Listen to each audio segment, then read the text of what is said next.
भट्टार्यन्यगमान्तयोगि जगदाचार्यो स कृष्णद्वयो वन्दे माधव पद्मनाभ सुमन कोले स देवादिपान् नमो वेदान्तवेद्याय जगन्मङ्गलहेतवे यस्य वाकंसारपूरितं भुवनत्रयं वेदान्तवेद्यामृतवारिरासेः वेदान्तसारामृतपूरमग्र्यं पादाय वर्षन्तमहं प्रपद्ये कारुण्यपूर्णं कल्वैरिदासं श्रीमत्कृष्णसमाह्वाय नमो यामुनसूनवे यत्कटाक्षणलक्षाणां सुलभश्रीधरः सदा श्रीकृष्णपादपादाब्जे नमामि शिरसा सदा यत्प्रसादप्रभावेन सर्वसिद्धिरभुर्मम लोकाचार्याय गुरवे कृष्णपादस्य सूनवे संसारभोगिसन्दर्शजीवजीवातवे नमः। श्रुत्यर्थसारजनकं स्मृतिबालमित्रं पद्मोल्लसद्भगवदङ्घ्रिपुराणबन्धुं ज्ञानादिराजमभयप्रदराजपुत्रम् अस्मद्गुरुं परमकारुणिकं नमामि। द्राविडाम्लाय हृदयं गुरुपर्वक्रमागतं रम्यजामातृदेवेन दर्शितं कृष्णसूनना सुन्दरजामातृमुने प्रपद्ये चरणाम्बुजं संसारार्णवसम्मग्नजन्तु सन्तारपोतकं नमोऽस्तु देवराजाय चतुर्ग्रामनिवासिने रामानुजार्यदासस्य सुताय गुणशालिने नमः श्रीशैलनाथाय कुन्तीनगरजन्मने प्रसादलब्ध परमप्राप्य कैङ्कर्यशालिने श्रीशैलेश दयापात्रं देभक्त्यादिगुणार्णवं यतीन्द्रप्रवणं वन्दे रम्य जामातरं मुनिम् श्रीरङ्गसिंहगिरिदेशिकपादसेवा प्राप्ताखिलद्रविडवेदरहस्यजातं श्रीगौतमान्वयजमाश्रितभागधेयं गोपालदेशिकमहं शरणं प्रपद्ये कौशिकान्वय संजातं वेङ्कटार्यतनूभवं वेदान्ताचार्य सशिष्यं उडैवर्गमहं भजे श्रीमद्वेङ्कटरङ्गार्य शिष्यं सच्छिष्य सेवदिं श्रीलक्ष्मणार्य विबुधं संश्रये देवि दीप्तये। ओम अस्मद्गुरुभ्यो नमः। भक्तामृतं विश्वजनानुमोदनं सर्वार्थदं श्रीषट्कोपवाङ्मयं सहस्रशाखोपनिषत्समागमं नमाम्यान्द्राविडवेदसागरं திருவழிதினாடென்னும் தன் குருகூரென்னும் மறுவினியவன் பொருணல் என்றும் அருமறைகள் அந்தாதி செய்தார் நடிகினையே எப்பொழுதும் சிந்தியாய் நெஞ்சே தெளிந்து மனத்தாலும் வாயாலும் வன்குருவோர் பேணும் இனத்தாரை எல்லாதிரையுங்கேன் தனத்தாலும் ஏதும் குறைவிலேன் எந்தை சடுகோபன் பாதங்கள் யாம் உடைய பத்து எந்த பெருங்கீர்த்தி இராமானுசமுனிதம் வாயந்த மலர்பாதம் வணங்குகின்றேன் ஆயந்த பெரும் சீரார் சடகோபன் செந்தமிழ் வேதம் தரிக்கும் பேராத உள்ளம் பெறா வாந்திகிழன் சோலை மதிலரங்கள் வட்புகள் மேல் ஆன்ற தமிழ் மறைகள் ஆயிரமும் இன்று முதல் தாய் சடுகோபன் மயம் வாழ்வார்த்த இதத்தாய் இராமானுசன் மிக்கவிரை நிலையும் மெய்யாமையர் நிலையம் தக்க நெறியும் தடையாகி தொக்கையலும் ஊழ்வினையும் வாழ்வினையும் போதும் குருகை அருபோன் யாழினிசை வேதத்தியல். நம்மாழ்வார் திவ்ய திருவடிகளே சரணம். எம்பெருமானார் திவ்ய திருவடிகளே சரணம். ஜீயர் திவ்ய திருவடிகளே சரணம். ఓం అస్మద్గురుభ్యో నమః. జై శ్రీమన్నారాయణ. భాగవత గోష్ఠికి దాసోహాలు సమర్పిస్తూ గీత గారు చాలా చక్కగా రామకృష్ణ చెప్పినట్లుగా గడగడగడ చాలా హాయిగా ఆనందంగా చదివారమ్మా. ఆ కృషి అభ్యాస ఫలితాలు మనకి తిరువాయిమలి అనుసంధానంలో తెలుస్తున్నాయి. చాలా ఆనందం. ఇప్పుడు మన నమ్మాళ్వార్లు అనుగ్రహించినటువంటి తిరువాయిమలి దివ్య ప్రబంధంలో 3వ పదిలో 1వ తిరువాయిమలిలో 5వ పాసురంలోకి నిన్న కొంచెం ప్రవేశించాము. 5వ పాసురం నుంచి మనం ఇవాళ అనుసంధానం చేసుకుందాము. తిరువాయిమొഴി అనగానే అసలు భగవద్గీత సారమే అని నంజీయర్ అనేటువంటి మహానుభావులు ఈ వ్యాఖ్యానాన్ని మనకు అనుగ్రహించినటువంటి మహానుభావులు చెప్పినటువంటి విషయం. భగవద్గీత తిరువాయిమొഴി, రామాయణము తిరువాయిమొഴి, ఇలా కొన్ని గ్రంథాల పోలికలు తీసుకుంటే వాటి సారం అంతా కూడా ఈ తిరువాయిమొഴിలో ఉంది అనేటువంటి విషయాన్ని మనకి చెప్తున్నారు. ముందుగా 5వ పాసురాన్ని అనుసంధానం చేసుకుని ప్రతిపదార్థ వ్యాఖ్యానాల్లోకి ప్రవేశిద్దాం. வருந்தாத அருந்தவத்த மலர்கதிரின் சுடர் உடம்பாய் வருந்தாத ஜானமாய் வரம்பின்றி முழுது என்றாய் வருங்காலம் நிகழ்காலம் கரிகாலமாய் உலகை ஒருங்காக அழிப்பாய் சீர் எங்கு உலக்க ஓதுவனே வருந்தாத அருந்தவத்த மலர்கதிரின் சுடர் உடம்பாய் வருந்தாத வரம்பின்றி முழுது என்றாய் நிகழ்காலம் கரிகாலமாய் உலகை ஒருங்காக அழிப்பாய் சீர் எங்கு உலக்க ఓదువనే. సీర్ ఎంగు ఉలక్క ఓదువనే చాలా అందమైనటువంటిది. సీర్ అంటే కళ్యాణ గుణాలను గురించి నేనెక్కడ చెప్పగలనయ్యా అనేటువంటిది. నిన్న మనం చాలా స్పష్టంగా చెప్పుకున్నాము. ఒక్కసారి భగవంతుని గురించి నేను చెప్పలేను అనేటువంటిది 3వ పాసురం దాకా వచ్చాను. వచ్చిన తర్వాత 4వ పాసురంలో అయ్యో ఇలాంటి మహిమాన్వితుడైనటువంటి స్వామిని గురించి లోకులు తెలుసుకోలేకపోతున్నారే అని మధ్యలో బాధపడ్డారు. మళ్ళీ 5లోకి మనస్సు మళ్ళీ పరిమాళ్ళ వర్ణనమేకి వెళ్ళిపోయింది. అంటే 3 నుంచి 5కి సమన్వయం ఉంటుంది. 4వ పాసురాన్ని ప్రాసంగికంగా చెప్పినటువంటిది. మధ్యలో ఈ లోకులు, వీరి దురదృష్టం, వీరి అనర్థాలు అన్ని గుర్తుకొచ్చి చెప్పినటువంటి పాసురంగా చెప్తారు అనమాట. ఇది ప్రతిపదార్థం నేను చెప్పుకున్నాం. ఇంకొకసారి వరుందాద వరుంతవత్త శ్రమ లేకుండా అరుం తవత్ తపఫలం అరుదైన తపఫలం. లోకంలో స్వామి లాంటి దివ్యమంగళ విగ్రహాన్ని సేవించుకోవాలంటే ఎన్ని జన్మల తపస్సు చెయ్యాలో, ఎంత శ్రమ పడాలో. అలా శ్రమ పడక్కర్లేకుండా భగవంతుడు మనకి అందించినటువంటిది దివ్య మంగళ విగ్రహము. అది ఎలా ఉందిట? మలర్ కదిరిన్ సుడరు ఉడంబాయ్. అలా మలర్ అంటే మామూలుగా పుష్పం అని, వికసించేది అని అర్థం అన్నమాట. కిరణాలు వికసిస్తున్నట్లుగా, అంటే ఏవో చిన్న చిన్న కిరణాలు అలా చుట్టూ ఉండడం కాకుండా పెద్ద పెద్దగా వ్యాప్తి, చిన్న కిరణం మొదలై భూమండలం దాకా ఇప్పుడు సూర్యకిరణం వ్యాపిస్తోంది అనుకోండి, అది ఎంత నిడివి కలిగి ఉంటుంది. అలాగా చిన్న చిన్నవి కాకుండా పెద్ద పెద్ద దీర్ఘములైనటువంటి కిరణాల చేత సుడరు ఉడంబాయ్ తేజోమయమైనటువంటి శరీరం కలవాడు. అంటే ఇందులో ఆ శరీరానికి 2 విశేషణాలు చెప్పారు. ఎంతో తపస్సు చేసుకుంటే గాని మనం దర్శించగలిగేది కాదు, అంతే. ఎంతో శ్రమ పడితే గాని మనం సేవించగలిగేది కాదు. ఎంత కాంతి పుంజమో మనము చెప్పలేము. అలాంటి శరీరము వరుందాద. రెండోది వరుందాద జ్ఞానమాయి, శ్రమ లేకుండా పొందే జ్ఞానము. ఒకటి తిరుమేని చెప్పారు, రెండోది జ్ఞానాన్ని గురించి చెప్తున్నారు. పరంభవది ఎన్ని ముழுదు ఇయన్నాయి అంటే అవధి అనేటువంటిది లేకుండా. అవధి అంటే హద్దు అన్నమాట.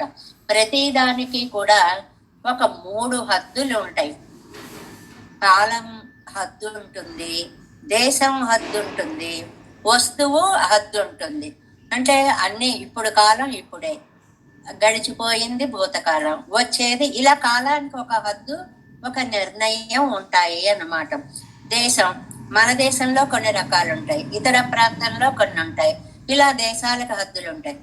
ఏ కాలము, ఏ హద్దు, ఏ వస్తు పరిచ్ఛేదము లేనటువంటిది పరమాత్మ తత్వము. అంటే దానికి ఈ త్రికాల పరిచ్ఛేదాలు, అంటే ఇప్పుడే ఉంటాడా, ఇక్కడే ఉంటాడా, ఇలాగే ఉంటాడా అనేటువంటి హద్దులు అనేటువంటివి ఏమాత్రము లేనటువంటి స్వామి అని చెప్పడం అన్నమాట. అలాగా వరుణ్, అంతేకాదు వరుణ్యాలం, నిగళ్కాలం, కలికాలం, ఈ 3టికి భూత భవిష్యత్ వర్తమాన కాలాలు అని అర్థం. వరుం కాలం అంటే భవిష్యత్ కాలం, రాబోయేటువంటి కాలం. ఆ తర్వాత నిగళ్కాలం అంటే ఇప్పుడు జరుగుతున్నటువంటి కాలము, వర్తమాన కాలం. కలికాలం, గడిపేసినటువంటి కాలము, భూతకాలం. ఈ 3 కాలాల్లో కూడా ఆ కాలానికి కూడా ఆయనే నిర్వాహం. కాలం అంతా ఆయన చేతిలోనే ఉంది. భగవంతుణ్ణి కాలాది దేవత, కాలస్వరూపుడు అని కూడా అంటారనమాట.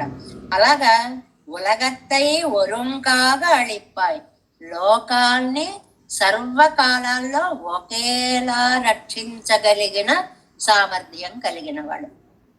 మొదటిదేమో తిరుమేని సౌందర్యం కలిగిన వాడు, రెండవదేమో జ్ఞాన సౌందర్యం కలిగినటువంటి వాడు, మూడవదేమో రక్షణ సౌందర్యం కలిగినటువంటి వాడు. ఈ 3 శక్తులు. ఎలాంటి శక్తులు అని అంటే తపస్సు చేస్తే గాని వచ్చేవి కాదు. అలాంటి దివ్యమంగళ విగ్రహం. అది శరీరాన్ని గురించినటువంటిది. రెండవది జ్ఞానానికి సంబంధించినటువంటిది. మూడవదేమో రక్షణకి సంబంధించినటువంటిది. అలాంటి నీ సీర్ కళ్యాణ గుణాలు. ఈ పదంలో, ఈ పాసురం మొత్తంలో ఉయిర్పాట్టు అంటామే ప్రాణమైనటువంటి పదం సీర్ అనేటువంటిది అనమాట. కళ్యాణ గుణములు. నీ కళ్యాణ గుణాలు ఎంగుంగులక్కవదువన్, ఎక్కడ చెప్పగలనయ్యా, నేనేమాత్రం నీ కళ్యాణ గుణాలని చెప్పలేను. అంటే పైన చెప్పిన 3 కళ్యాణ గుణాలుగా మనం గుర్తుకు పెట్టుకుంటే అదే ఆర్డర్లో వ్యాఖ్యానం పెడుతుంది. దీని వ్యాఖ్యానం కొంత శాస్త్ర పాండిత్య చర్చలతో సాగుతుంది. తేలిగ్గా చెప్పుకుంటే మనకు అర్థమవుతుంది.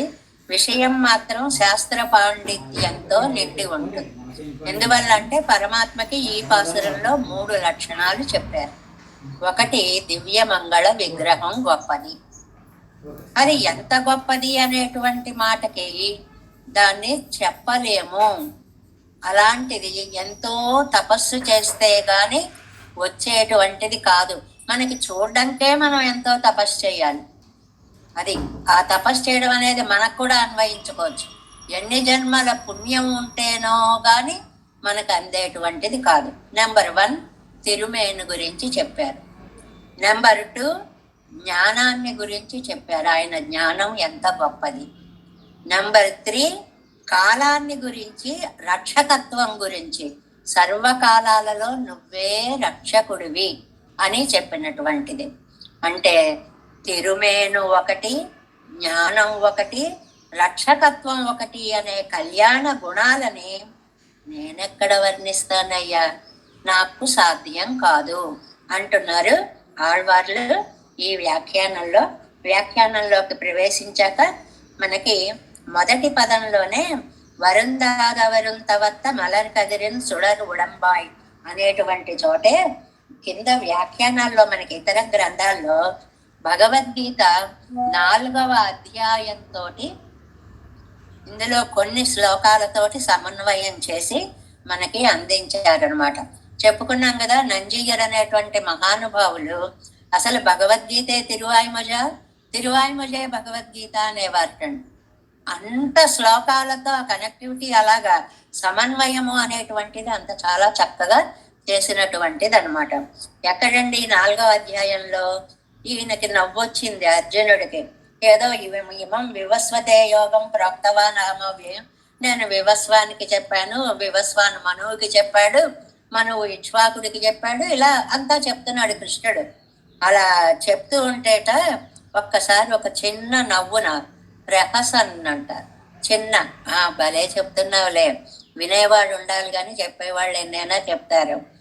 ఎక్కడ సూర్యుడు, ఎక్కడ మనువు, ఎక్కడ ఇక్ష్వాకువు, నువ్వెక్కడా?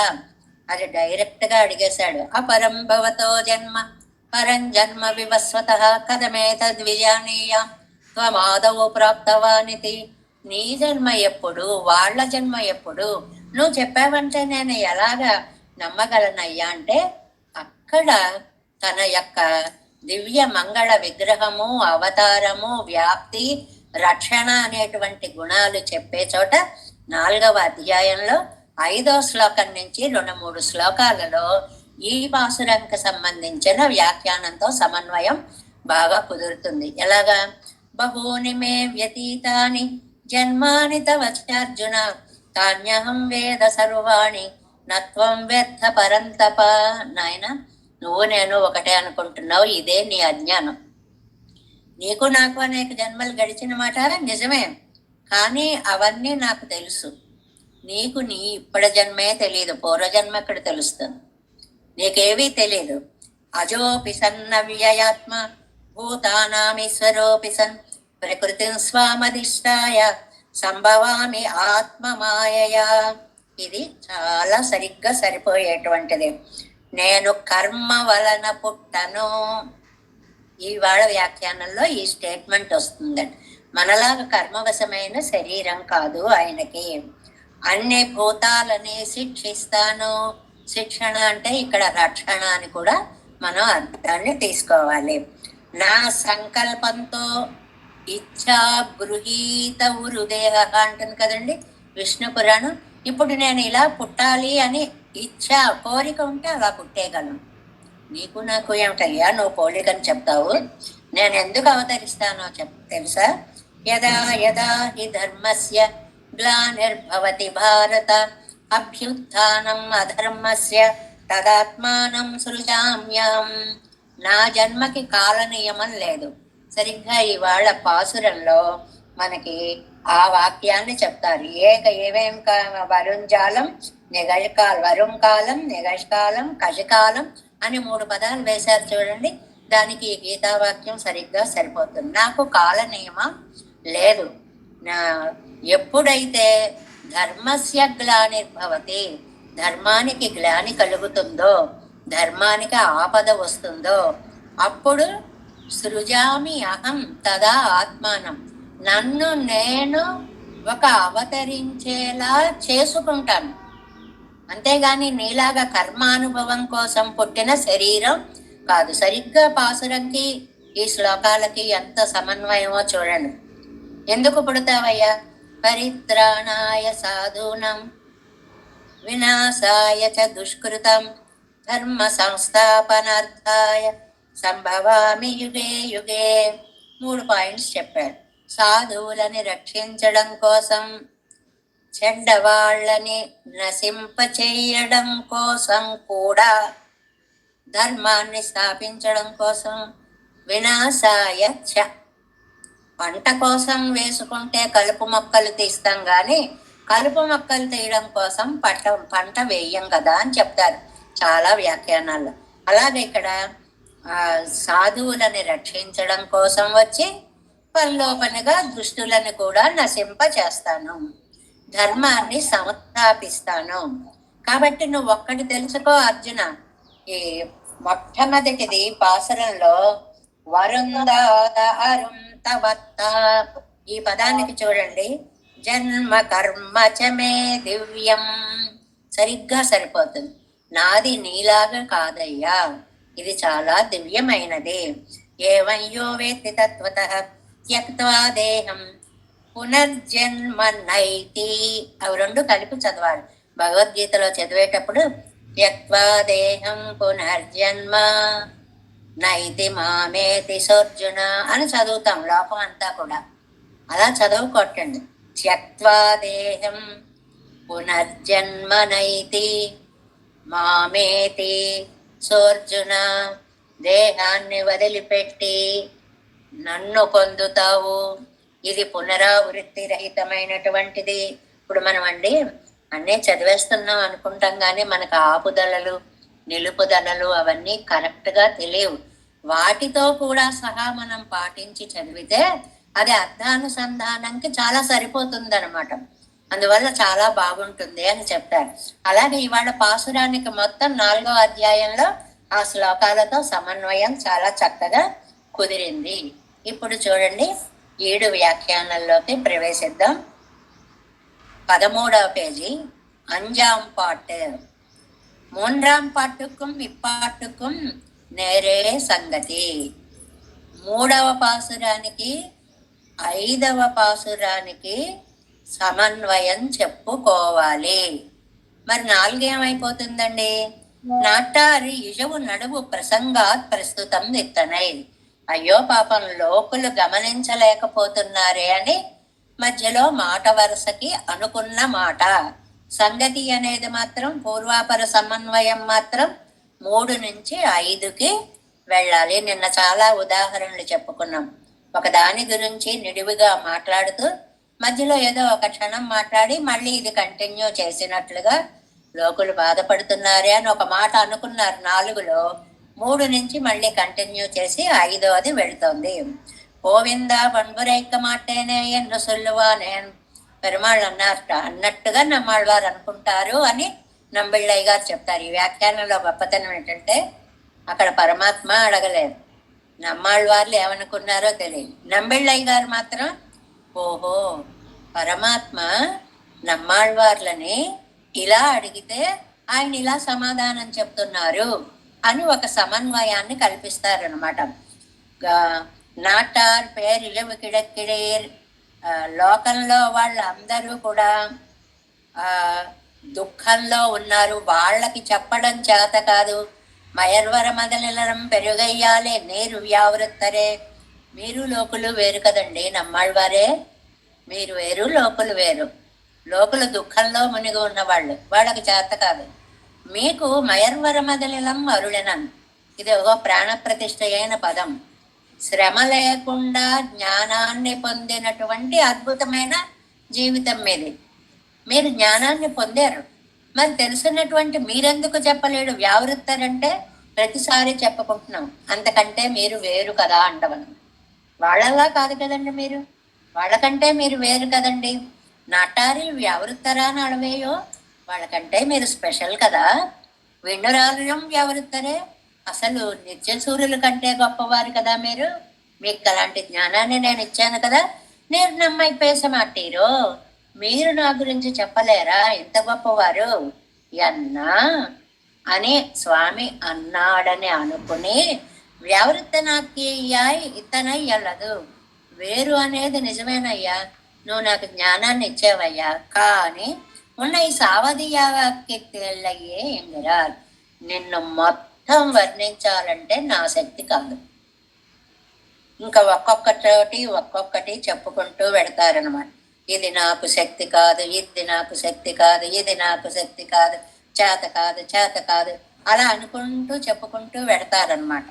అదే వరుందాద విద్యాది ఈ వడివడిగా ఎన్నాలే తాన్ పైసలా ఇరుందదో வருந்தாத అరుంతవత్త స్వాభావికమాయువరువదాయి. ఈ పాయింట్ జాగ్రత్తగా వినాలి. పెరుమాళ్ళకి కష్టపడి తపస్సు చేసుకుంటే వచ్చినటువంటి రూపం కాదండి ఇది. మరి ఎలా వచ్చిందండి? అది స్వాభావికమాయువరుదాయి, న్యాచురల్గా వచ్చేస్తాను. కొంతమందికండి కొన్ని గుణాలు పుట్టుకతో వచ్చేస్తాయి, కొంతమందికి కష్టపడి నేర్చుకుంటే వస్తాయి. సంగీతాలు పాడతారు, కొంతమందికి కంఠంలోనే ఒదుగులు పరమాత్మ అమరుస్తాడు, గడగడ వెళ్ళిపోతాడు. కొంతమంది ప్రాక్టీస్ చేద్దాం అనుకుని పాడామనుకుని తృప్తి పడుతూ ఉంటారు. ఇన్ని రకాలు ఉంటాయి.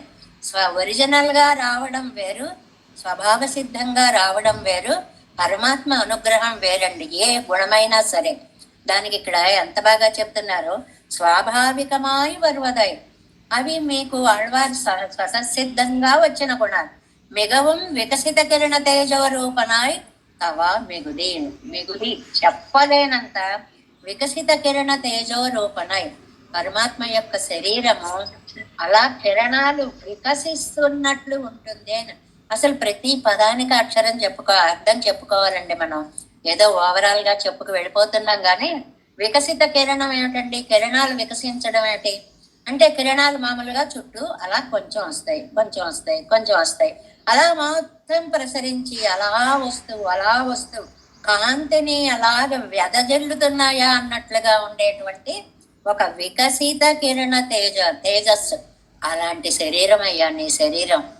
అబ్బా, కొంతమందిని చూస్తుంటే అలా చూడాలి అనిపిస్తుంది. ఎందుకు అంటే ఏదో ఒక కాంతి ఆ ముఖాలలో, ఆ రూపంలో మనకి కనిపిస్తూ ఉంటుంది. ఇది మనకి పెద్దల్ని సేవించుకున్నప్పుడు అనుభవైక వేద్యంగా ఉంటుంది. కొన్నిసార్లు బాబాయ్ వెళ్ళని చూడవలసి వచ్చింది అనేవి కూడా ఉంటాయి, అది వేరే విషయం అనుకోండి. ఎందుకు చూసామా అని కూడా ఉంటాయి కొన్ని. ఇది స్వతసిద్ధంగా తేజోరూపమైనటువంటి తిరుమేనియై కండవారే అర్యత పప్పలమో ఎండతోత్తి ఇరెక్కం. అసలు ఎంత తపస్సు చేసుకుంటే చూసిన వాళ్ళకు కూడా ఎంత అదృష్టం ఉంటే మేము అక్కడికి వెళ్ళగలిగామండి అంటాం చూడండి. ఎంత తపస్సు చేసుకుంటే బద్రీనాథుణ్ణి చూడగలిగామండి, ఎంత పుణ్యం చేసుకుంటే స్వామివారి దగ్గర ఆ రోజు అలా గడిపామండి అనుకుంటామే.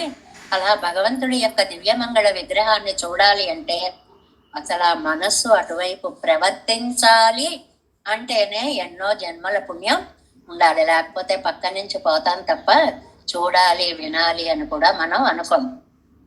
సిరిది అవగాహిత వారే, నెక్స్ట్ పేజ్ 14వ పేజీ ఫస్ట్ లైన్. సిరిది అవగాహిత వారే ஒரு తపఫలమల్ల సహజ భాగ్య ఫలం ఎన్నతో తీరుக்கும். అబ్బే ఇది తపస్సు చేస్తే వచ్చేది కాదండి, సహజ భాగ్యం అండి. మనకి ఇది ఎలా వచ్చిందో పరమాత్మ కటాక్షం చేత వచ్చింది తప్ప నేను చేసినటువంటిది కాదు అని చెప్పుకోవడం అనమాట. ఎన్నుతో తిరకం మలర్ కదిరిన్ సుడర్ ఉడంబాయ్ వికస్వర కిరణ తేజో రూపమాయ్ అది తన్నిల్ మణ్ பத்தை கழித்து ரஜஸ்தமோ மிஸ்ரமாயிருக்கை என்றிக்கே சுத்த சத்வமயமாய் நிர்வதிக தேஜோ ரூபமாய் ஆத்மகுணங்களுக்கும் பிரகாசகமான దివ్య విగ్రహத்தை ఉడయ్యనాయిరుక్కుం నిరుపు. చాలా చక్కటి వ్యాఖ్యానం అండి ఇది. ఏంటంటే మనకి సృష్టికి మన దేహాలు ఎలా వచ్చాయి అంటే 3 గుణాలను ఆధారంగా వచ్చాయి. రజస్సు, శుద్ధ సత్వం, రజోగుణం, తమో గుణం. ఈ మూడు గుణాలతోటి వచ్చాయి. మనకి మామూలుగా లోకంలో చెప్తూ ఉంటారు, ఒక పాపమే చేశామనుకోండి, అంటే తమో గుణమే అధికంగా వచ్చిందనుకోండి, దాని ఫలితంగా చెట్లలాగా పుట్లలాగా పుడతారు. పుణ్యమే ఎక్కువ చేసుకున్నారనుకోండి, ఈ వివరణ అంతా మళ్ళీ మళ్ళీ ఇస్తారు. ఇవాళ ఒక్క శ్లోకంలోనే ఎన్ని అర్థాలు చెప్తారు. శుద్ధ సత్వం అనుకోండి, అది దేవతా రూపం వచ్చేస్తూ ఉంటుంది. అది కాస్త ఇది కాస్త కలిసిందనుకోండి, మనం తయారవుతాం. కొంత పుణ్యం, కొంత అంటే మిశ్రమం. శుద్ధ సత్వమయమై పరమాత్మ పూర్తిగా సత్వస్వరూపుడు. లవలేశం కూడా ఆయనలో రజోగుణం గాని తమోగుణం గాని ఉండదు.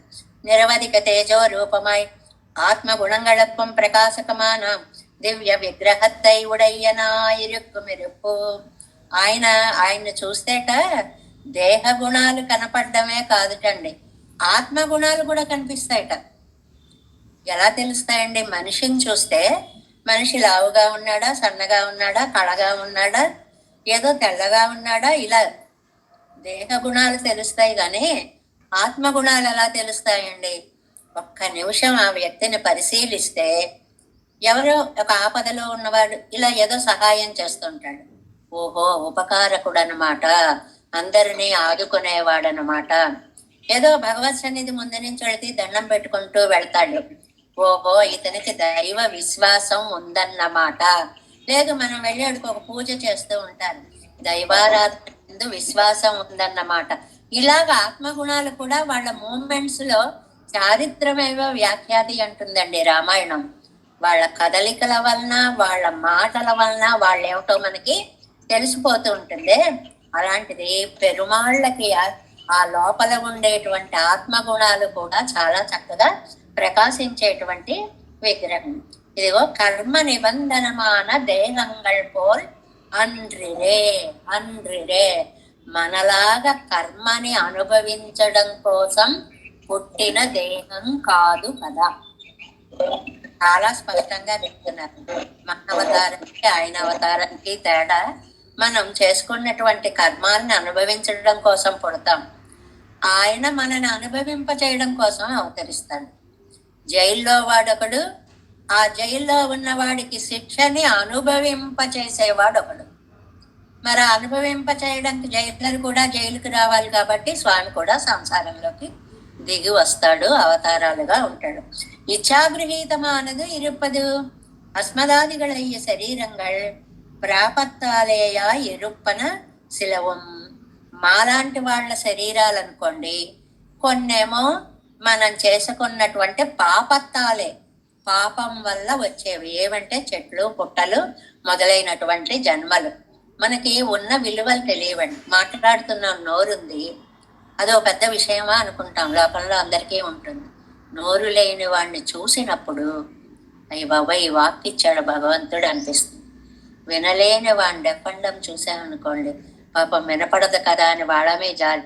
మనకు ఉంది అని అదృష్టాన్ని కూడా ప్రతి క్షణం మనకు ఉన్నటువంటి ఇంద్రియ జ్ఞానము భగవద్ అధీనమై ఆయన ప్రసాదంగా మనకి లభించింది అనే కృతజ్ఞత ఆవిష్కరణే రోజు మనం సంధ్యావందనాదులు మొదలైనవి చేస్తామే.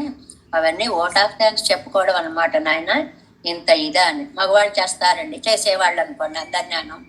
మరి ఆడవాళ్ళకి ఎలాగండి? ఆడవాళ్ళకి పూజాధికారులు కూడా అందుకే ఏర్పడ్డాయి అనేటువంటి పుణ్యత్తాలేయ ఇరుప్పన శిలవం. కొంతమంది మహాపుణ్యంగా పుడతారు, ఎవరు? దేవతలు మొదలైనటువంటి వాళ్ళందరూను. ఉభయత్తాలేయ ఇరుప్పన శిలవమా ఇరెక్కరే. ఆ పాషాణాదులేమో పాపం వల్ల పుట్టాయి, దేవతా కోటేమో పుణ్యానుభవం కోసం పుట్టింది. మనం ఉభయత్తాలే, సగం అది ఉంది సగం ఇది ఉంది, మిక్స్డ్ అనమాట. శుద్ధ సత్వం కాకుండా మిశ్ర సత్వ అంటే రజస్సు తమస్సు ఈ 3 గుణాలు మనలో మొత్తం ఉండే ఈ ఏర్పడుతుంది దేహం అని మనం చాలా సార్లు చెప్పుకున్నాం. కాబట్టి ఒక్కొక్క సమయంలో ఒక్కొక్క గుణం పైకి లేస్తూ ఉంటుంది. ఎప్పుడూ శాంతంగా ఉండేవాళ్ళే ఉండరు. ఏదో ఒక సమయంలో ఒకసారి కోపం రజోగుణం పైకి వస్తూ ఉంటుంది. ఇది మిశ్రతత్వము అన్నమాట. ఇక్కడ ఒక అద్భుతమైన శ్లోకాన్ని ఇచ్చారండి. నేను ముందు చెప్పానే, ఇవాళది కొంచెం డీప్గా శాస్త్ర పాండిత్యంకి సంబంధించినటువంటి ఒక వ్యాఖ్యానము అని చెప్పుకున్నామే. అది ముందు శ్లోకం చెప్పేసి తర్వాత వ్యాఖ్యానంలోకి వెడతాను. విష్ణు పురాణం ఒక శ్లోకం చెప్పిందండి. నా కారణాత్ వా కారణాన్న చ శరీరగ్రహణం వ్యాప్తిం ధర్మత్రాణాయ కేవలం. ఇదండి వ్యాఖ్యానం చెప్పుకోవాలి అనే పాండిత్యం గల పెద్దలకి ఒక సముద్రం లాంటి శ్లోకము అంటుంది విష్ణు పురాణం. మనం అందులో మనకి సముద్రమే, ఒక బిందువుని చూడగలిగితే చాలు. వాళ్ళు అందులో అవగాహిస్తారు, మనం దాన్ని ఊరికే చూసి ఆనందిస్తాం. ఎలాగా? వీటికి ఎన్ని అర్థాలు చెప్పారో తెలుసా అండి? ఈ ఒక్క విష్ణు పురాణ శ్లోకానికి కారణం అనే పదం ఉందండి. అసలు మనకి ఎన్నో మాటలు మాట్లాడుతుంటాం, దాని అర్థాలు సమన్వయాలు తెలియవు. సంగతులు ఏమిటి అంటాం, చెప్పుకుంటున్నాం కదా రోజు. సంగతులు అంటే పూర్వం జరిగినవి ఏమిటి, ఇక ముందు ఏం జరుగుతున్నాయి అని పూర్వాపర సమన్వయానికి సంగతి అని పేరు అని చెప్పుకున్నాం. అది మనకి తెలియదు, చాలా క్యాజువల్ గా ఏం సంగతులు అని మాట్లాడేస్తూ ఉంటాం. అలాగే దీనికి కారణం ఏమిటి అంటాం. ఆ కారణం అన్నదానికి అర్థం చెప్తారండి. కమ్ అంటే సుఖం, అరణం అంటే కలిగించేది. కారణం సుఖాన్ని కలిగించేది పుణ్యము, ఒక అర్థం పుణ్యము అని అర్థం. రెండోది కారణం, అకారణం. రెండోది అకారణం. అగం అంటే దుఃఖం, అగం అంటే దుఃఖం, అది అరణం పొందించేది అకారణం. అకారణము అంటే పాపము అని అర్థం. కారణం గాని అకారణం గాని, పుణ్యం గాని పాపం గాని. ఇంకోటి ఉంది, ఈ రెండు కలిసినది కారణాకారణం, కారణ అకారణం రెండు కలిపేదన్నమాట. ఇప్పుడు మనం ఏదైనా ఒకటి తయారు చేసుకునేటప్పుడు రెండు విడివిడి పదార్థాలను తయారు చేస్తాం, రెండిటిని కలిపి మూడవది చేస్తాం. అలాగా కారణము అంటే సుఖం ఇచ్చేది అని మొదటి అర్థం, అకారణము అంటే దుఃఖాన్ని ఇచ్చేది అని ఇంకొక అర్థం. ఈ కారణము అకారణము రెండు కలిపినది కారణాకారణము. కొంచెం వేదాంత అర్థంగా కనిపిస్తుంది కానీ అంత కష్టమే ఉండదండి, కొంచెం మనసు పెడితే చాలు. పుణ్యమైన పాపమైన, పుణ్య పాప మిశ్రమైన అని ఈ లైన్కి అర్థం అన్నమాట. అంటే చెప్పుకున్నాం కదా, కేవల పాపాలు చేస్తే రాళ్ళు రప్పలు జన్మ, కేవలం పుణ్యం చేస్తే దేవాది దేవతల జన్మ. పుణ్య పాపాలు కలియడం వల్ల మనుష్య జన్మ. నిజంగా మనుష్య జన్మ ఎంత అదృష్టమో కదండి, దుర్లభం. బహూనాం జన్మనామంతే, ఎన్ని జన్మల తర్వాత వస్తుందో ఈ మానవ జన్మ. కానీ మనకి దాని విలువ అదేంటో పెద్ద గుర్తించే విషయంగా కనపడదు. ఇంత మంచి జన్మ వచ్చిందే, దీన్ని సార్థకం చేసుకోవాలన్న ఆలోచన మనకి రాదు. మరి పెరుమాళ్ళ శరీరం దగ్గరికి వచ్చేటప్పటికి ఈ మూడు కాదు ఆయన. కేవల పాపం కాదు, కేవల పుణ్యం కాదు, పాప పుణ్య సమన్వయం కాదు. మరి ఎలా వచ్చిందండి? ఆయన కారణాలు వేరండి. ఇచ్చా గృహీత తను, సంకల్పించుకుంటాడు, ఇప్పుడు నేను వెళ్ళవలసిన అవసరం ఉంది. ఎందువల్లంటే సాధువులని పరిత్రాణము, త్రాణము పరిత్రాణము అని సరదాగా చెప్పుకుంటూ ఉంటారు. రక్షించడం చాలు అంటే పరి అని కూడా ఎందుకండి? పరి అంటే ఉపసర్గ అంటారు. సఫిక్స్లు ప్రిఫిక్స్లు ఇవన్నీ ఉంటాయి కదండి, వాటిని పరిత్రాణాయ అని చిన్నప్పుడు ఏదో చెప్తుండేవారు. ఇచ్చట పళ్ళు అమ్మబడును అని ఒక బోర్డు పెట్టుకుని ఒక ఆవిడ పళ్ళు వ్యాపారం చేసుకుంటాడు. ఒక ఆయన వచ్చాడు. వచ్చి, అమ్మ ఇక్కడ కాకపోతే ఎక్కడ అమ్ముతావు, నువ్వు ఇక్కడే కదా కూర్చున్నావు, ఇచ్చటా తీసేయి అన్న. సరే తీసేసి పళ్ళు అమ్మబడును అని పెట్టుకుంది. ఇంకో ఆయన వచ్చాటండి. అమ్మ అమ్మేవి పళ్ళే కదా, అది ప్రత్యేకంగా చెప్పాలా ఏంటి, పళ్ళు తీసేయి అన్నాడు. అది తీసేసారట. ఆ మూడో ఆయన వచ్చాట. అమ్మడానికి కాకపోతే నువ్వు తినడానికి కూర్చుంటావా ఇక్కడ, అది కూడా తీసేయి అన్నాడు. అది కూడా తీసేశాడు. బోర్డు మొత్తం ఎత్తించేశాడు అనమాట. అంటే ఏమవుతుందంటే కొన్ని కొన్ని ఉపసర్గల వల్ల లాభాలు నష్టాలు ఉండవు. కొన్ని కొన్ని ఉపసర్గల వల్ల ధాతువు యొక్క ఆ బలం పెరుగుతుందన్నమాట. పరిత్రాణాయ, త్రాణ రక్షించడం, పరిత్రాణ నీ రక్షణ మొత్త భారం నేనే తీసుకుంటాను, అంత అర్థం పరి అనేటువంటి ఆ చిన్న ఉపసర్గకు ఉంది అని చెప్పడం అనమాట. అందువల్ల ఆయన ఇచ్ఛాగృహీత దేవుడై పరిత్రాణం చేయడానికి వచ్చాడు. ఇచ్ఛని తీసుకున్నాడు, సంకల్పం చేశాడంటే వచ్చేసాడు. అందువల్ల నీకు పుణ్యం వల్ల గాని పాపం వల్ల గాని పుణ్యాపుణ్య కలయిక వలన గాని అవతరించిన వాడివి నువ్వు కాదు. చాలా క్లియర్గా ఆ పాసురార్థాన్ని ఈ విష్ణు పురాణ శ్లోక పాసుర ఖండముతోటి, శ్లోక ఖండంతో సమన్వయించి చెప్పారు. వ్యాఖ్యానాలు చేస్తే అలా ఉండాలండి. మనకి ఇష్టం వచ్చినటువంటిది ఏదో ఒకటి చెప్పేసి తెలుసనుకుని లోకాన్ని నమ్మించేటువంటి దుష్ట ప్రయత్నాలు చెయ్యకూడదు. చెప్పుకున్నామే శ్రీ రఘురామ చారు తులసీదళ. ఒక ఆయన చెప్పారండి, చారు కాసుకోవాలి రామ, కాస్త కరివేపాకు పట్రా అని సీత అంది. అబ్బా నేను అలసిపోయి ఉన్నాను, చారు తులసితోటి ఈ పూటకి సరిపెట్టే అన్నాడు. ఈ తులసిలేమిటి, చారులేమిటి, తాగడాలేమిటి?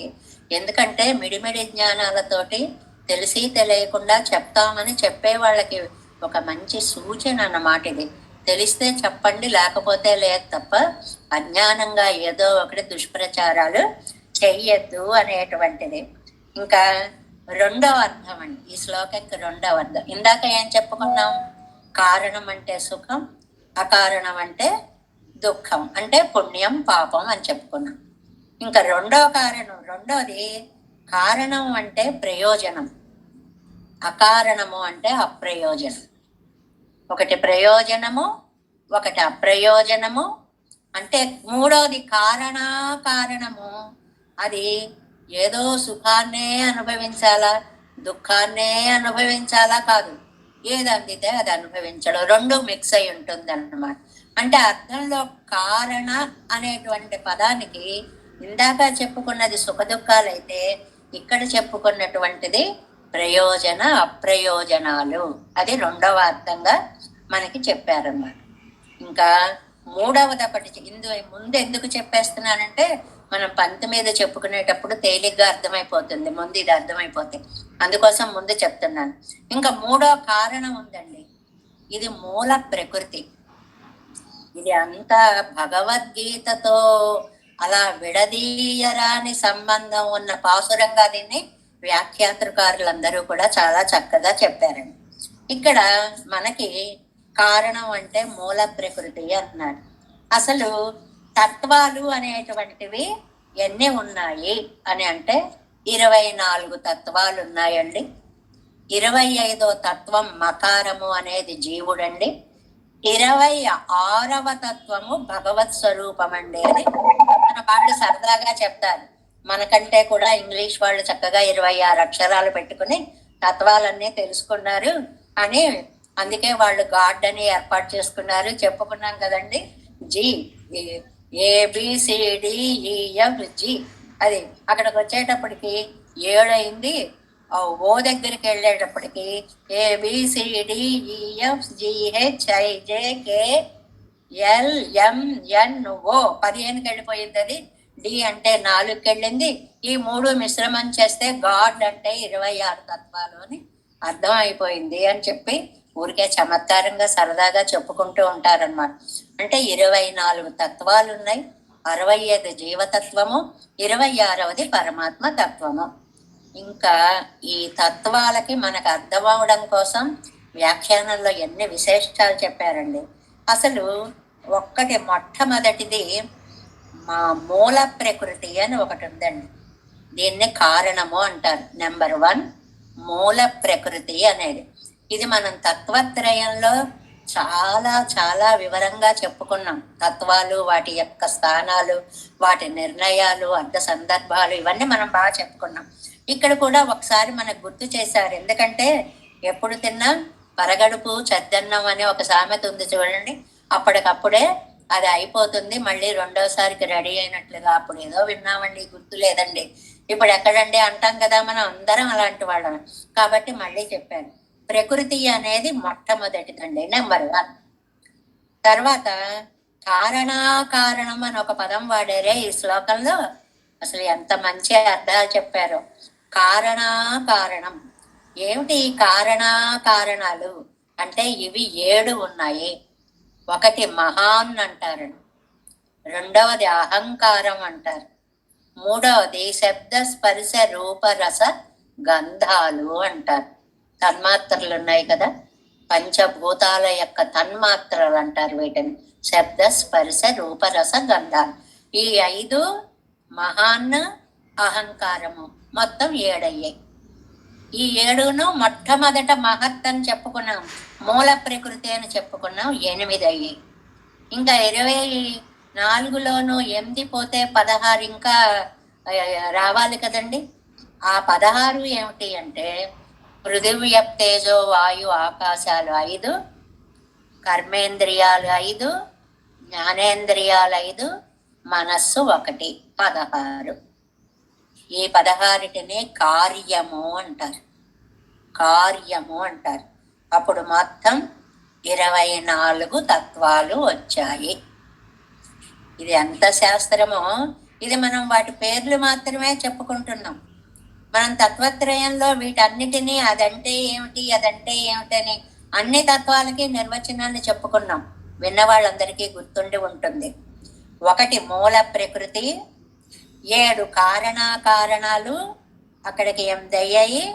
కార్యంగా 5 పృథివీ తేజో వాయు ఆకాశాలు, కాలు చేతులు మొదలైన కర్మేంద్రియాలు, జ్ఞానేంద్రియాలు 5, తర్వాత మనస్సు 16. 16 8 24 తత్వాలు.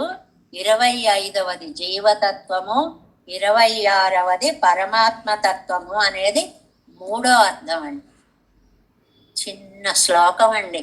విష్ణు పురాణం, పరాశర మహర్షి అనుగ్రహించినటువంటి విష్ణు పురాణంలో సుఖ దుఃఖాలుగా పుణ్యఫలాలుగా మొదటి అర్థం చెప్పి, ప్రయోజన అప్రయోజనాల సమ్మేళనంగా 2వ అర్థం చెప్పి, మహదాది మొత్తం ఉండేటువంటి తత్వాలుగా 24 తత్వాలుగా 3వ అర్థాన్ని చెప్పారు అనేటువంటిది.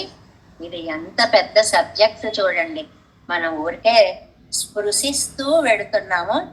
ఆళ్వార్లు కూడా ఇందులో అదే అంటారు, మేము స్పృశించగలమే గాని సముద్రం ఉంది అంటే అలా చూడగలం, మహా అయితే ఒక చుక్కను అలా చేయగలం, కానీ అవగాహన అనేది మనకి సాధ్యమయ్యేటువంటి విషయం కాదు. అంత జ్ఞానం ఉందన్నమాట.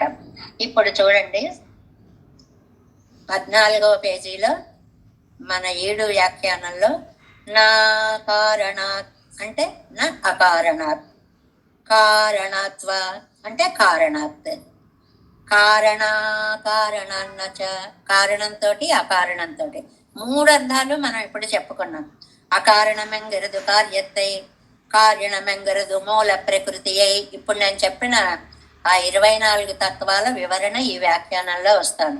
కారణాకారణమెంగరదు మహదాదిగళై, మహాన్ అహమ్ము శబ్దస్పర్శ రూపరస గంధాలు, ఆదిగళై అంటే ఎట్సెట్రా అవి 8 మొత్తం. అన్రియే ఇంకా రెండో అర్థం, సుఖ శరీరము దుఃఖ శరీరము ఉభయత్తాల్మాన శరీరము. ఈ శరీరం ఎలాంటిది? కం సుఖం అకం దుఃఖం. దుఃఖం కారణము సుఖం కారణము, సుఖ దుఃఖంగా రెండూ కారణము. మనకి సుఖం కారణమా దుఃఖం కారణమా రెండూ కలిసి కారణమా? ఎన్నెలివై ఎత్తనయ్యం మన్రో శరీర గ్రహణం వ్యాపిన్. మా కర్మ ఇలాగ, మాకు ఈ కర్మవశం. కర్మవశం, కర్మ అండి అంటాం వేరు, కర్మ వేరు. మనం చేసుకున్నటువంటి పాప పుణ్య ఫలితము అన్నమాట. మరి స్వామికి అలా కాదండి. మరి ఎలాగా? శరీర గ్రహణం వ్యాపిన్ సర్వగతనాయ్ జగత్ శరీరనాయ్ ఇరుక్కిర నీ శరీర గ్రహణం పండుగిరదు. మరి నువ్వెందుకు శరీరం తీసుకుంటావో తెలుసా? అన్నిటి యందు వ్యాపించి ఉండేవాడివి, జగత్తే శరీరమైన వాడివి, మళ్ళీ నువ్వెందుకయ్యా ఒక రూపం తీసుకుంటావు అని అంటే, ధర్మత్రాణాయ కేవలం కానవారాయ్, ధర్మాన్ని రక్షించడం కోసం నా కళ్ళకి కనపడేలా రా తండ్రి రా తండ్రి రా తండ్రి. లోకం అంతా కూడా, భక్త కోటి అంతా కూడా దైన్యంగా ఆరాటంగా పిలుస్తూ ఉంటే, ఎండ్రు విడాయ్ తిరుపార్క్, దాహం వేసిన వాడికి కాసిని జలం పోస్తే దాహం తీరినట్లుగా, చూడాలి అనే తృష్ణ కలిగిన వాడికి తాను కనిపిస్తే ఆ దాహం తీరుతుంది కాబట్టి కಣ್ಣనుభవై కైకు, చూసి అనుభవించడానికి తన్నీర్ పందల్ వైక్కిర పడిరే, దాహం వాడికి జలం పోసినట్లుగా ఆర్తి కలిగిన భక్తుడికి తన దివ్య రూప సందర్శనాన్ని అనుగ్రహిస్తాడు. నచాకార భక్తానాం ఎంగరపడియే. జితంత స్తోత్రం అని మనకుంది కదా, చాలా సార్లు మనం ఈ శ్లోకాన్ని చెప్పుకుంటూనే ఉన్నాము. ఏమని అంటాడు? నటే రూపం నచాకారో నాయుధాని చాస్పదం తదాపి పురుషాకారో భక్తానాం త్వం ప్రకాశసే. నీకు కావాలని ప్రత్యేకంగా ఇదే రూపంలో ఉంటాడు అన్న నియమం ఎప్పుడూ లేదు, ఇదే ఆకారంలో ఉంటాడు అన్నది లేదు. మనకి ఎన్ని అనుభవాలండి. దైవం మానుష రూపేణ అని భగవంతుడు ఒక మనిషి రూపంగా వచ్చి మనకి సహాయాలు చేయడం అనేటువంటిది మన జీవితాల్లో ఎన్ని అనుభవాలు ఉంటాయో. నా నా ఆయుధానిచ, ఇవే ఆయుధాలు ఉండాలని లేదు. ఏ ఆయుధాలు లేకపోతే నాకు అక్రచ అన్నాం కదా, గోళ్ళనే ఆయుధాలుగా చేసేసుకోగలిగినటువంటి సామర్థ్యం. తదాపి అంత సామర్థ్యం ఉన్న పురుషాకారో భక్తానాం త్వం ప్రకాశసే, పురుషాకారంతో నువ్వు భక్తులకి కనపడుతూ నీ దివ్య దర్శనాన్ని అనుగ్రహిస్తూ ఉంటావు అనేటువంటిది. వరుందాదజానమాయి. రెండో పాయింట్ ఏంటండి? ఇంతవరకు తిరుమేని గురించి చెప్పుకున్నాం. రెండో పాయింట్ ఏంటి? జ్ఞానం, జ్ఞానం. ఇంకా ఆయన యొక్క జ్ఞానం ఎంత ఉందో చెప్తున్నారు చూడండి. ఒక సాధన అనుష్ఠానత్తాలేయాదల్. ఆళ్వార్లు ఏమి తపస్సు చేసి నాకు జ్ఞానం కావాలి జ్ఞానం కావాలి అని తపస్సు చేయలేదండి. మయర్వర మదిలం అరుళపెత్తాళ్ళు వందదండ్రికే. ఇంకొకటి, ఆ భగవంతుడి కటాక్షం చేత ఆళ్వార్లకు వచ్చిందే, అలాంటిది కూడా కాదు పరమాత్మకి. రెండు రకాలుగా జ్ఞానం సంపాదించుకోవచ్చు. ఒకటి మనం కష్టపడి సంపాదించుకోవచ్చు, రెండవది భగవంతుడి దయతో సంపాదించుకోవచ్చు. ఇవి రెండూ కాదండి. స్వత సర్వజ్ఞనాయ్. పెరుమాళ్ళు సర్వజ్ఞుడు. ఎస్ సర్వజ్ఞ సర్వవిత్ అని ఒక మాట ఉంది మనకి వేదంలో. సర్వం జానాతీతి సర్వజ్ఞ, సర్వం వేత్తీతి సర్వవిత్. రెండు ఒకటే అర్థం అండి. అన్నీ తెలిసినవాడు, అన్నీ తెలిసినవాడు. మరి ఎందుకండి 2 సార్లు చెప్పారంటే, అన్నీ తెలిసినవాడు అనేది మొదటి పదంకి అర్థం. అన్నిటిలో ఉన్న అన్ని భేదాలని కూడా తెలుసుకోగలిగిన వాడు, అంటే మైన్యూట్ డిఫరెన్సెస్ కూడా తెలుసుకోగలిగిన వాడు. దానికి సర్వవిత్ అనేటువంటి దాన్ని చెప్తారు. ఇప్పుడు మనకి మనిషి అని తెలుస్తుంది ఒకరిని చూడగానే. దూరం నుంచి ఎవరినో ఒక్కరోజు అక్కడ మనిషి ఉన్నట్టు తెలుస్తుంది. ఆ మనిషి ఆడ లేకపోతే మగ, తెలుప నలుప, డీటెయిల్స్ ఏం మనకి తెలియవు. ఎక్కడో ఊరికే ఒక ఐడియా వస్తుందంటే. పెరుమాళ్ళు అలా కాదు. అది మనుష్య జాత, అది పురుష జాత, అది జ్ఞానం ఉన్న జాత, అది ఇతరులకు ఉపయోగపడాలనుకునే భావం ఉన్న అన్నీ చెప్పేస్తాడు. అలా దృష్టి పడగానే సర్వవిత్ మొత్తం తెలుసుకోగలిగినటువంటి వాడు అని. வரம்பின்றி முழுதி என்றாய் வரம்பில்லாத எல்லாவற்றையும் నిర్వహిస్తాయి. వరంబు హద్దు లేనటువంటి దాన్ని అన్నిటినీ నిర్వహిస్తాడు. మనకి ఒక హద్దు ఉందండి, కంటికి హద్దు ఉంది, వాడు అడ్డొస్తే అవతలకు వెళ్ళదు. చెవులకు హద్దు ఉంది, ఆ శబ్దం కొంతవరకే వినిపిస్తుంది. అన్నిటికీ హద్దులు ఉన్నాయి మన జీవితాలకి. అలాంటి హద్దులు లేనటువంటి వాడు. ఎలాంటి హద్దులు లేవో తర్వాత పాసురంలో, ఆ పాసురంలో తర్వాతి పదంలో మనకి చాలా అందంగా చెప్తున్నాం. ఉడయ్యవన్ ఇరే ఉడైమయ్యే నిర్వహిప్పాను. వస్తువు కలవాడు కదా, వస్తువుని రక్షించుకుంటాడు. ఇది ఒక అందమైన స్టేట్మెంట్. అంటే అది మనది అంటే మనం ఆ వస్తువుని రక్షించుకుంటాం. మన బ్యాగ్ అక్కడ ఉంది, అది మనది, తీసుకోవాలి. మన అనుకుంటే దాన్ని రక్షిస్తాం, లేకపోతే మనం దాని గురించి పట్టించుకోం. మన అనుకుంటే ఒక మనిషికి కష్టం వస్తే గొల్లుమంటాం, మనది వాడి కాకపోతే పాపం ఇలా జరిగిందట అని వదిలేస్తాం. ఆ అనుకోవడాల్లోనే, మమత్వంలోనే కారణం మన ఏవ మనుష్యానం కారణం బంధమోక్షయో. ఎలాంటి స్టేట్మెంట్స్ అండి, ఒకటి కంటే ఒకటి. నాది అనుకునేటప్పటికీ మన జీవితాన్ని త్యాగం చేసైనా దాన్ని నిలబెట్టుకోవాలి అని. లోకంలో ఇలా ఎన్నో జరిగాయట, ఎందుకంటే అది మనది కాదు కాబట్టి.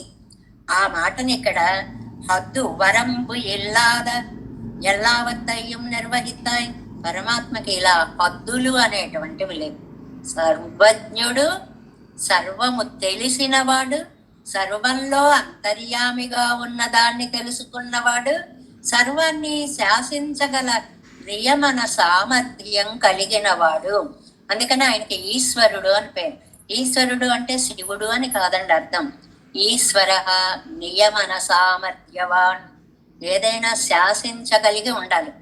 మనం అనుకుంటాం ఒక దాన్ని నడిపించాలి, ఒక కార్యక్రమాన్ని అంటే అది ఎలా ప్లాన్ వేయాలి, ఎలా చేయాలి, ఎలా చేస్తే విజయవంతమవుతుంది అనేటువంటి నియమన శాసించగలిగిన వాడు ఒకడు ఉండాలి. లేకపోతే 10 మంది ఉన్నాం, 10 మంది 10 రకాలుగా చేసుకుంటూ పోతుంటాం. ఒకడు ఉంటే మనని నియమించి ఇప్పుడు ఇలా చెయ్యండి అని ఆ కార్యాన్ని విజయపదంలోకి తీసుకు వెళతాడే. అలాగా ఇక్కడ వరం బిల్లాద ఎల్లావత్తయ్యం నిర్వహిస్తాయి. ఉడయ్యవన్నిరే ఉడైమయ్యే నిర్వహిప్పాలి. ఇది ఒక నంబిళ్ళయ్య గారు స్టేట్మెంట్ చెప్పండి అన్నారు మన ఎవరో. ఇది ఇలాంటి స్టేట్మెంట్. మనది అనుకుంటే కదా మనం దాన్ని రక్షిస్తాం. మనకు ఆ లిమిట్ ఉంది, మనది అనుకోవాలి. ప్రపంచంలో రోజు కొన్ని లక్షలు చూస్తున్నాం, అవునండి జరుగుతున్నాయి, ఎందుకంటే అది మనది అని మనం అనుకోము కాబట్టి. ఈయన్రాయ్ ఈలగయ్యావదు నిర్వహిక్కై. ఈయల్ అనే పదంకి పాసురంలో నిర్వహణ సామర్థ్యం కలిగిన వాడు. ఇది చాలా కష్టం అండి. ఒక పనిని ఏదైనా మేనేజ్ చేయడం చాలా కష్టం, పని చేయడం తేలిక. పని చేసే వాళ్ళందరి మీద కూడా ఒక నియంతగా ఉండి దాన్ని నడిపించేవాడికి అద్భుతమైనటువంటి ప్రణాళిక ఉండాలి బుర్రలో. కాబట్టి నియంత అయినటువంటి వాడు సర్వ సమర్థుడై ఉండాలి. నిర్వహిక్కై ఉడయ్యవనాయిక్కడక్క నిర్కై అన్రి పడిపడ రక్షిత్తు కొండు పోరిగిరా. నిర్కై అన్రిక్కే నొక్కుంబడి సొల్లుగిరదు. అది సొత్తు కలవాడు సొత్తుని రక్షించినట్లుగా మనందరం ఆయన సొత్తు కాబట్టి మన్ని రక్షించాలని ఆయన అనుకునేవాడు. దానికి ఆయనకి మనలాగా కనపడేంత వరకే చూడడం అనే హద్దు, వినపడేంత వరకే చూడడం అనే ఆ హద్దులేవి లేవండి. అదే కదా మనం సహస్రనామంలో రోజు చదువుకుంటాం. కర్ణావాస శిరోద్యౌ ముఖమపిదనో యస్య వాస్తేయమబ్ది. కర్ణావాస, మన శబ్దాలు ఇక్కడెక్కడ వినపడతాయి. ఆయనకి కర్ణాలే దిక్కులే కర్ణాలు. ఆశాహ అంటే దిక్కులు, అన్ని దిక్కులు కర్ణాలు. అందుకే గజేంద్రుడు ఎక్కడి నుంచి పిలిచాడు, ద్రౌపది ఏ మూల నుంచి పిలిచింది, ఎక్కడి నుంచి ఎవరు పిలిచినా మనం మన ఇంట్లో మన తిరువారాధనలో చేస్తూ పిలిస్తే ఆయనకు వినపడుతుంది. ఎందువల్లంటే కర్ణావాస. అలాగే ఎప్పుడండి, ఎప్పుడు రక్షిస్తాడండి? ఇప్పుడు అప్పుడు అని లేదండి, త్రికాలాల్లోనూ రక్షిస్తాడు. అందుకే పాసురంలో ఎంత బాగా అన్నారో చూడండి. వరుం కాలం నిగష్కాలం కషికాలమాయే. వరుం కాలం, వరుం కాలం అంటే వచ్చేటువంటి, అంటే భవిష్యత్ కాలం, తర్వాత వర్తమానం జరుగుతున్న కాలం, అయిపోయినటువంటి కాలం. వీటికి చక్కటి పదాలని కూడా మనకి ఈ పాసురాలన్నీ బాగా కంఠస్థం చేసిన వాళ్ళకి ఆ భాష మీద కూడా ఒక విధమైనటువంటి పట్టు వస్తుంది అని మన పెద్దలందరికీ అభ్యాసం అభ్యాసం అభ్యాసం అంటే అందుకే మన ఆచార్య పరంపర అభ్యాసాన్ని పెడుతుంది అనమాట. ఉన్నడయ్యా கல்யாண குணங்களையன்னாலே நிர்வாகனாய் லோகங்களை ஒருபடிப்பட ரட்சித்து கொண்டு போருகிறார். உன்னுடைய கல்யாண குணங்களில் என்னாலே முடிய சொல்லி தலை కట్టలా இருந்தదో. ఏమయ్యా ఇన్నున్నాయి, ఏదో లిమిటెడ్ గా ఉంటే పొగడగలం, మరి అన్ని కళ్యాణ గుణాలంటే మేమెక్కడ పొగడగలం అయ్యా? ఏమిటి? ఉన్నుడయ్య విగ్రహవై లక్షణ్యమదు. సారాన్నంతా ఒక వాక్యంలో తీసుకొచ్చారు. నీ దివ్య తిరుమేని వైభవం అలాంటిది. దాన్ని భగవద్గీత 4వ అధ్యాయంతో మనం సమన్వయపరచుకుని ఆ మన జన్మలకి ఆయన జన్మలకి ఉండే తేడా, ఆ పాయింట్ అంతటిని దివ్య విగ్రహ మంగళత్తై విగ్రహ వైలక్షణ్యమదు. రెండోది సర్వత్తయ్యం యుగపత్ సాక్షాత్కార సమర్థనాయిరుక్కరి ఇరుప్పదు. అన్నిటినీ కూడా యుగపత్ సాక్షాత్కారం ఏకకాలంలో దర్శించగలడు. అలా ఎలా దర్శిస్తారండి? అద్దాల భవనం ఉందనుకోండి, వరుసగా అక్కడవి కనపడతాయి, ఇక్కడవి కనపడతాయి, అక్కడవి కనపడతాయి, అంతా కనపడేటువంటిది. అలాంటి మెకానిజం ఆయనలో ఉన్నటువంటిది. పూర్వకాలం ఏమైంది, వచ్చే కాలంలో ఏమవుతోంది, ఇప్పుడేం జరుగుతోంది? ఈ సమన్వయ శక్తి అంటే కాలాతీతుడు, కాలత్రయమును కూడా తన వశంలో పెట్టుకొనగలిగినటువంటి వాడు. ఇది జ్ఞానానికి సంబంధించినటువంటి విషయం. ఇంకా మూడవది రక్షకత్వమదు. ఈ రక్షకత్వము దీనికి ఇంత అంత అనే నియమము అనేటువంటిది లేదు. ఇన్నాళ్ళు రక్షించా కదా, చేసిన నాళ్ళు చేశానండి, ఇంకా చాలండి, ఇంకా నేను చేయలేనండి అనే అసామర్థ్యం లేదు అక్కడ. సర్వకాల సర్వావస్థలలో సర్వరక్షకత్వం అనే గుణం నీకు ఉంది. ఏదన్రుపే సిద్ధలై కట్టువన్. ఏం చెప్పమంటావయ్యా? ఈ పాసురంలో చిట్ట చివరి ఒక మంచి పదం ఉంది చూడండి. సీర్ ఎంగు ఉలక్క ఓదువనే. సీర్ కళ్యాణ గుణాలు. ఈ పాసురంకే ప్రాణమైనటువంటి చిన్న పదం సీర్ అని. ఏమిటండి ఆ సీరు? విగ్రహ కళ్యాణ గుణాలు. కళ్యాణ గుణాలు ఎక్కడున్నాయండి? రూపంలో ఉన్నాయి, ఆత్మలో ఉన్నాయి, రెండు రకాలుగా ఉన్నాయి. అలాగే నీ దేహ సౌందర్యాన్ని వర్ణించగలనా? నీకు ఉన్న పరోపకారాది ఆత్మ సౌందర్యాన్ని వర్ణించగలనా? అది ఒకటి. రెండవది, మనకి కాలత్రయంలో కూడా రక్షించగలిగిన సామర్థ్యాన్ని గురించి చెప్పగలనా? మూడవది, నీ జ్ఞానాన్ని గురించి నేను చెప్పగలనా? ఈ 5, 6, 7, 8 దాకా ఏమవుతాయంటే చాలా కన్స్ట్రక్టివ్ గా పాసుర నిర్మాణం ఎలా సాగింది అండాలి. ఇందులో 3 విశేషాలు చెప్పారా, ఒక్కొక్క దాన్ని మళ్ళీ ఒక్కొక్క పాసురంలో వివరిస్తూ వెడతారు అన్నమాట. అంటే నీకున్నటువంటి ఆ సామర్థ్యం అనేటువంటిది ఒకటి నిన్ను చూస్తేనే చాలు. అది ఎన్నో సారాంశం ఏంటండి ఇవాళ? ఎన్నో జన్మల తపఫలంగా భగవంతుని యందు అభినివేశం కలుగుతుంది. ఆ దివ్యమంగళ విగ్రహాన్ని సేవించుకునే భాగ్యం కలుగుతుంది. అది నెంబర్ 1. రెండవది, ఆయన సర్వజ్ఞుడు, సర్వవిత్, అన్నిటి గురించి తెలుసుకున్నవాడు, అన్ని లోకాల్లో ఉన్న అన్ని జాతుల యొక్క. ఇప్పుడు కృష్ణుని గురించి, గోవుల గురించి చెప్తారు. బ్రహ్మ గోవుల్ని ఎత్తుకుపోయాడు, సంవత్సర కాలం దాచాడు. దాస్తే కృష్ణుడు ఏ ఏ గోవుకి ఏ కొమ్ము విరిగి పొట్టిగా ఉంది, ఏది సమంగా ఉంది, దేని మీద మత్సుంది, ఎక్కడ ఎలా ఉంది, అన్ని అలాంటి రూపాలు. సర్వవిత్ అంటే అది. మరి అన్ని గోవులకి అన్ని రూపాలని ఆ ఇంటి వారికి ఇది మనదే అని దాని మీద రెట్టింపు ప్రేమ అయ్యేలాగా రూపం దాల్చినటువంటి వాడని చెప్పుకుంటాం భాగవతంలో. మామూలుగా గోవు ఆకారాలు 5 లక్షల గోవులు అయిపోవచ్చు, అయిపోవడం కాదు, అందులో ఏ గోవుకి తోక పొడుగు, ఏ గోవుకి పొట్టి తోక, ఏ గోవుకి నల్ల మచ్చ, ఏ గోవుకి తెల్ల, ఇంత మైన్యూట్ అంటే సర్వజ్ఞ సర్వవిత్. దాని గురించి చెప్పమంటావా తండ్రి? అబ్బే నాకంత సామర్థ్యము లేదు. నీ కళ్యాణ గుణాలలో నీ రక్షకత్వం అనే గుణాన్ని నేను అసలే చెప్పలేను. విగ్రహ సౌందర్యం చెప్పలేను, జ్ఞాన వైభవం చెప్పలేను, రక్షణ వైభవం అంతకంటే నేను చెప్పలేను అని పరమాత్మ యొక్క అతీతమైనటువంటి అద్భుత గుణాలని ఇవాళ మనకి పాసురంలో చెప్పారు. ఇవన్నీ కూడా దిగ్దర్శనాలు మాత్రమే. ఈ మాట ప్రతిరోజు ఒక పారాయణలా చెప్పుకోవాలి. కళ్యాణ గుణాలని ఇలా చూపిస్తున్నాం, ఇటువైపు ఇక్కడ ఉన్నాయని. ఎన్నున్నాయో మనం చెప్పుకోలేకపోతున్నాం, ఎందుకంటే వేదమే చెప్పలేకపోతే మనం ఎక్కడ చెప్తామండి. కాబట్టి ఇలా ఉన్నాయని ఒక్కసారి ఆ పూర్వాచార్యులు అనుగ్రహించినటువంటి వ్యాఖ్యానాలని, ఆళ్వార్లు అనుగ్రహించినటువంటి పాసురాలని నిత్యం అనుసంధానం చేసుకోవడం. నిన్న ఒక ఆవిడ ఫోన్ చేశారు, సీరియస్ అయిపోయింది, ఎవరికో కేసు ఇదైపోయింది, ఇంటికి తీసుకెళ్ళిపోండి అన్నారమ్మా, ఎప్పుడు 3 ఏళ్ల క్రితంట. అప్పుడు నేను మీకు ఫోన్ చేశాను, అప్పుడు మీరు 6 ఏళ్ళ చదువుకోండి అని చెప్పారు. ఇంకా హాస్పిటల్లో తీసుకెళ్ళిపోవాలి అనే టైంలో నేను 6 ఏళ్ళ అలా పిచ్చెక్కినట్లు నమ్మాడు వారే 6 ఏళ్ళ అని చదివానమ్మా మధ్యాహ్నం దాకా. ఆయన పొజిషన్ మారిపోయింది, పర్వాలేదు మళ్ళీ ఆశ ఉంది అన్నారు, బ్రతికారమ్మా, ఇవాళ మేము ఇద్దరం సుఖంగా ఉన్నాము అని నిన్న ఆవిడ ఫోన్ చేశారు. అంటే ఆ బీజాక్షరాలకి ఎంత శక్తి ఉంటుంది.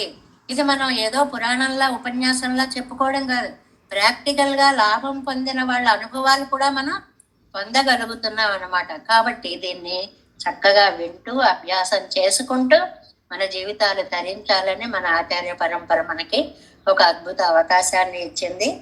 வருந்தாதாரும் தவத்த மலர்கதிரின் சுடர் உடம்பாய் வருந்தாத ஜானமாய் வரம்பின்றி முழுதுயன்றாய் வருங்காலம் நிகழ்காலம் கழிகாலமாய் உலகை ஒருங்காக அழைப்பாய் சீர் எங்கு உலக்க ஓதுவனே தேவேசம் పోలనాదన్నతకితపనసం పద్మనాభం రమేశం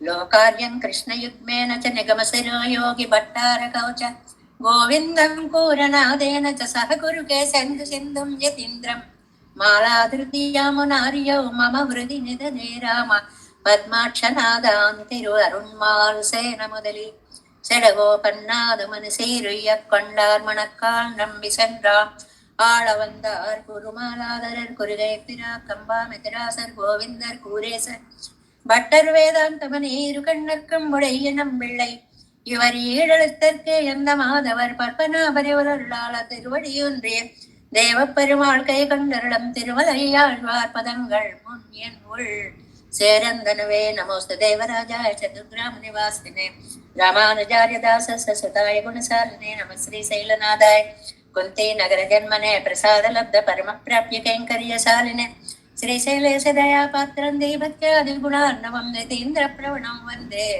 रम्य जामातरं मुनिं वाळि तिरुवाய்மொழிப்பிள்ளை மாதக வாழ்வாழி மணவாள மாமுனிவன் வாழியவன்மாரம் திருவாய்மொழிப்பிள்ளை மால்நத்தோர் தேரும்படி உரைக்கும் சேர் ஸ்ரீரங்க சிம்ஹரி தேசக பாத சேவா प्राप्ताखिल द्रविड़ वेद रहस्य जातं श्री गौतमन्वयमास्थित भावधेयं गोपालदेशिकमहं शरणं प्रपद्ये कौशिकान्वये सञ्जातं वेङ्कटार्यतनोभवं वेदान्ताचार्य सशिष्यम् उडैर्वल्लमां भजे श्रीमद्वेङ्कटरङ्गार्य शिष्यं सशिष्य सेवतिं श्री लक्ष्मणार्य विबुधं संसर्ये देवी नित्यये ओम अस्मद्गुरुभ्यो नमः. जय श्रीमन्नारायण.